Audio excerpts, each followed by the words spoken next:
এক শিক্ষিতা ডাক্তার বোন অভয়াকে ধর্ষণ খুন করে পুড়িয়ে দিয়ে প্রমাণ লোপাট। ওএমআর শীত পড়াবার মতোই যোগ্য শিক্ষক থেকে খুনি খোঁজার রাস্তা বন্ধ। এই পশ্চিমবঙ্গ কি শ্মশানের থেকে কম নাকি নরক? শেষ কথা, আমরা কেন এখানে একসঙ্গে হয়েছি আমরা বলতাম না, কারণ এর বিরুদ্ধে যারা কথা বলতে পারে সেই কবি, নাট্যকার, আপনাদের মধ্যে অনেকেই আছেন, চিত্রকর, ফিল্ম নির্দেশক, লেখক, শিক্ষকরা হাতাতে নিশ্চুপ বা দুধের গাড়ি থেকে পুলিশের যোগ্য শিক্ষকের লাথি মারাকে সমর্থন করছে।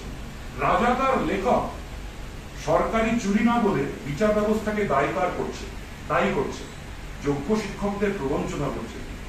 আজ বাবা সাহেবের জন্মদিন। শেষ কথা, জরুরি অবস্থার 50 বছর বটে। এই অবস্থায় বাবা সাহেবের সংবিধান বদলে দিয়ে ইমার্জেন্সির সুযোগে হিন্দুস্তান বা ভারতকে ধর্মনিরপেক্ষ এবং সমাজতান্ত্রিক শব্দ দুটো ঢোকানো হয়েছিল এই সংবিধানকে দুমড়ে মুচড়ে একটি সরকারে। এই সকাল রাতের চেয়ে অন্ধকার। নমস্কার।